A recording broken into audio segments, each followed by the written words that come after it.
Hello everyone, welcome to Vidyasagar coaching classes. And जैसे कि हमने कल स्टार्ट किया था नेशनलिज्म इन इंडिया, उसका हमने फर्स्ट टॉपिक जो है फर्स्ट वर्ल्ड वॉर खिलाफत नॉन कोऑपरेशन मूवमेंट, ये टॉपिक हमने कल देख लिया था। थोड़ा इसका रिवाइज कर लेते हैं हमने कल ये देखा था कि आफ्टर फर्स्ट वर्ल्ड वॉर के बाद में जो है हमारे कंट्री में नेशनल मूवमेंट जो है वो बहुत बड़े पैमाने पे स्प्रेड हो गई थी। नए सोशल ग्रुप जो है उन्होंने भी पार्टिसिपेट किया था मूवमेंट्स में, नेशनल मूवमेंट में, एंड नए नए तरीके जो है वो अपनाए गए थे। और ये सब क्यों क्रिएट हो गया था कि वॉर के वजह से हमारे कंट्री की इकोनॉमिकल एंड पॉलिटिकल सिचुएशन जो है वो थोड़ी ख़राब हो गई थी। एंड हमारे कंट्री में जो है टैक्सेस बढ़ गए थे एंड टैक्स कस्टम ड्यूटीज़ बढ़ा दी गई थी। जो फूड के प्राइजेस है वो डबल हो गए थे एंड फूड शॉर्टेज भी क्रिएट हो गया था। लोगों को फोर्स किया जा रहा था आर्मी में भर्ती होने के लिए।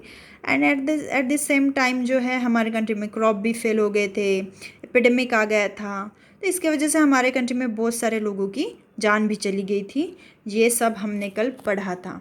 और हमने साथ में ये भी पढ़ा था, ये लास्ट लाइन में, कि ये जो सिचुएशन थी, ये जब सब सिचुएशन जब चल रही थी एट दिस स्टेज जो है हमारे कंट्री में नए नए लीडर्स जो है वो उभर के सामने आए थे।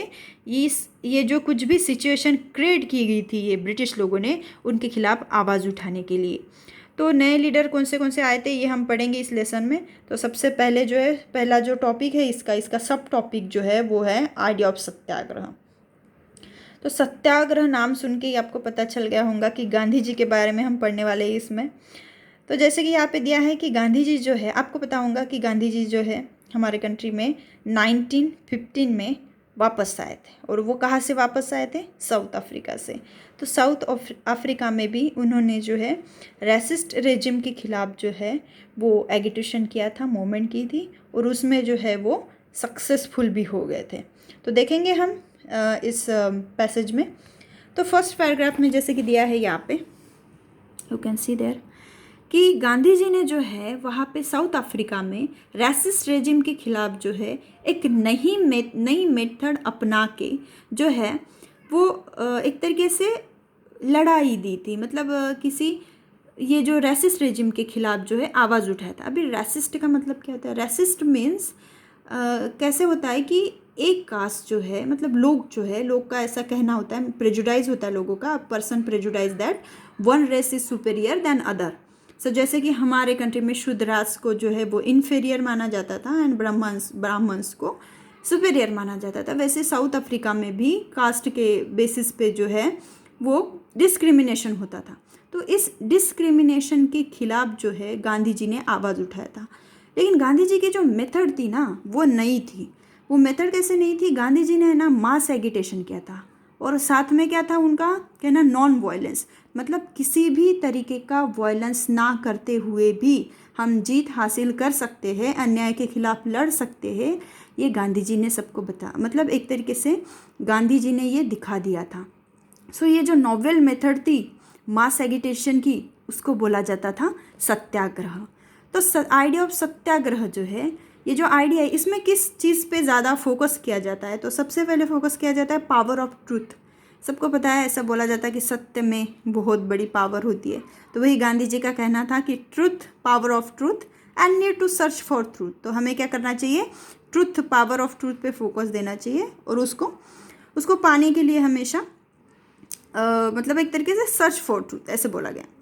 तो यहाँ पे गांधी जी ने सजेस्ट किया था, मतलब इट्स सजेस्टेड दैट, अभी गांधी जी का ये जो आइडिया सत्याग्रह, इसमें उन्होंने क्या सजेस्ट किया था? उनका कहना था कि अगर हम अन्याय के खिलाफ लड़ रहे हैं, if the cause of truth if struggle was against injustice, अगर हम अन्याय के खिलाफ लड़ रहे हैं और हमें क्या चाहिए? ट्रुथ के, मतलब हम किसके सपोर्ट में लड़ रहे हैं? ट्रुथ को पाने के लिए लड़ रहे हैं, लेकिन किसके खिलाफ लड़ रहे हैं? वो हम अन्याय के खिलाफ लड़ रहे हैं। तो इस चीज़ में फिजिकल फोर्स की ज़रूरत नहीं है, ऐसा गांधी जी का कहना था। मतलब हर चीज़ पे हाथापाई करने की ज़रूरत नहीं है, ऐसा गांधी जी का कहना था। Physical force is not necessary to fight for the oppressor. यानी जो लोग ऐसे गलत काम कर रहे हैं, जो लोग ऐसे जाति के नाम पे जो है डिस्क्रिमिनेशन कर रहे हैं, अगर उनके साथ हमें लड़ाई करनी है तो उनको मारने की ज़रूरत नहीं है। हमें क्या करना चाहिए? वहाँ पे अग्रेसिव होने की ज़रूरत नहीं है। सत्याग्रही यानी जो इंसान सत्य का आग्रह करता है, यानी जो ट्रूथ का जो है वे फॉलो करता है, पाथ फॉलो करता है, सत्य का मार्ग फॉलो करता है, वो इंसान जो है नॉन वायलेंस की मेथड से जो है बैटल को जीत सकता है, ऐसा गांधी जी का कहना था। And this could be done. तो ये करेंगे कैसे फिर? अगर हमें मतलब अन्याय के खिलाफ लड़ना है तो हमें क्या करना चाहिए कि ऑपरेसर यानी जो लोग ऐसे गलत काम करते हैं उनको हमें अपील करनी चाहिए। अपील कैसे करेंगे? इंक्लूडिंग ऑपरेसर, मतलब had to be persuaded to seek the truth. Persuade करना यानी क्या होता है कि किसी इंसान का मन बहलाना, यानी उसको ये बात समझाना कि ये चीज़ गलत है और ये चीज़ सही है, या फिर किसी को इस चीज़ पे बिलीव देना कि ये गलत है करके। तो गांधी जी का ऐसा कहना था कि हमें उन लोगों का मन जो है वो बहलाना चाहिए, ना कि हमें उनको मार धाड़ के बोलना चाहिए कि आप ये एक्सेप्ट करो, ये सही है। Instead of being force to accept truth through the use of violence, यानी मार के उनको नहीं बताना है कि आप ये एक्सेप्ट ही करो, उनको सही क्या गलत क्या है ये बता के जो है उनको ये चीज़ें एक्सेप्ट करवाना है।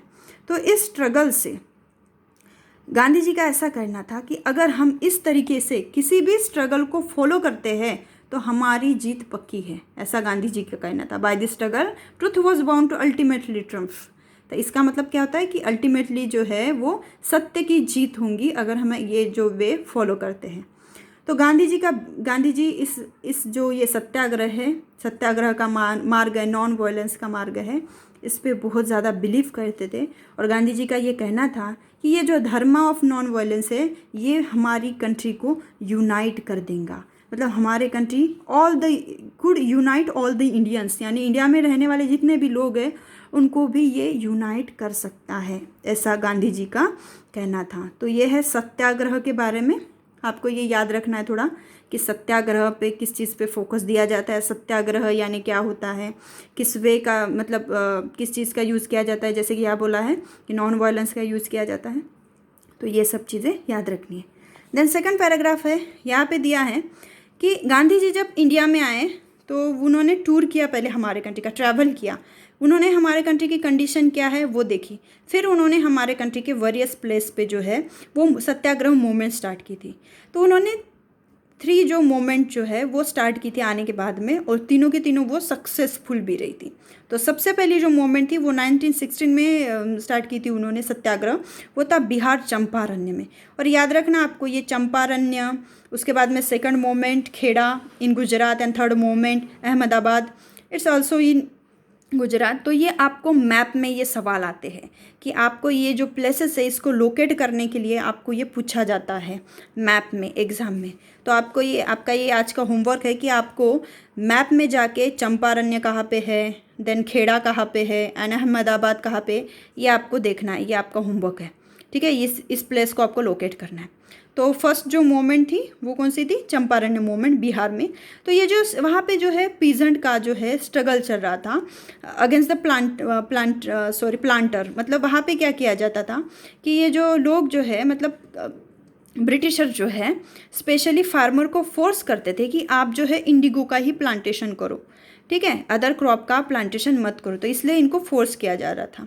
तो इसीलिए वहाँ के जो पीजेंट है उन्होंने इनके खिलाफ जो है एगिटेशन शुरू कर दिया था। तो गांधी जी ने इसमें पार्टिसिपेट किया, इस मूवमेंट को लीड किया, और ये बाद में गांधी जी के बिकॉज ऑफ गांधी जी ये जो मूवमेंट है वो सक्सेसफुल हो गई, और ये फर्स्ट नॉन वायलेंट मूवमेंट थी गांधी जी की इंडिया में आने के बाद में। तो ये तो जीत हो गई गांधी जी की पहली। देन सेकंड जीत जो थी वो 1970 में उन्होंने सत्याग्रह ऑर्गेनाइज किया था खेड़ा डिस्ट्रिक्ट इन गुजरात में। यहाँ पे भी पीजेंट जो है उनके ही लिए ये मूवमेंट थी। वहाँ पे क्या हुआ था कि क्रॉप फेल हो गए थे और प्लेग का एपिडेमिक आ गया था। और आपको पता होगा ब्रिटिश लोग क्या करते थे, हमारे कंट्री के फार्मर से टैक्स इकट्ठा करते थे, ठीक है, रेवेन्यू, और उनका रेट जो था वो फिक्स होता था। कुछ भी हो जाए, क्रॉप फेल हो जाए, एपिडेमिक आ जाए, किसी की जान चली जाए, उनको कुछ परवाह नहीं होती थी। तो वहाँ पे ये लोगों को फोर्स कर रहे थे कि आपको क्या करना है, टैक्स पे ही करना है। लेकिन क्रॉप फेल होने की वजह से, साथ में एपिडेमिक की वजह से लोगों के पास इतना पैसा नहीं था। तो लोग जो है वो डिमांड कर रहे थे कि हम इस बार टैक्स नहीं दे पाएंगे, तो हमें रिलैक्सेशन चाहिए। तो गांधी जी ने इस मोमेंट को लीड किया, and then second time Gandhi ji successful हो गए। लास्ट जो मोमेंट थी वो थी 1918 में स्टार्ट की थी गांधी जी ने अहमदाबाद में। ये हंगर मिल्क स्ट्राइक थी। वहाँ पे क्या हुआ था, कॉटन मिल के जो वर्कर है एंड मिल ओनर है, इन दोनों के खिलाफ, दोनों के बीच में जो है ये मूवमेंट चल रही थी। मिल वर्कर का कहना था कि प्लेग आने की वजह से हमें जो बोनस दिया जाता है उसको हाइक करना चाहिए, लेकिन जो ओनर थे वो प्लेग बोनस को यानी हाइक नहीं करना चाहते थे। तो इसीलिए ये मूवमेंट स्टार्ट की गई थी। फिर गांधी जी ने इस मूवमेंट में पार्टिसिपेट किया एंड देन ये जो मतलब वर्कर है, मिल ओन वर्कर है, उनको जो है वो बोनस जो है वो हाई करके मिल गया था। तो ये सब चीज़ें थी, मतलब आज हमने ये टॉपिक पढ़ा। सो अगर आपको कुछ क्वेरीज हो तो आप कमेंट सेक्शन में लिख सकते हो एंड अगर पसंद आए तो लाइक कर देना एंड शेयर भी कर देना एंड बाकी के टॉपिक जो है हम कल पढ़ेंगे। And thank you for watching this video. Have an awesome day.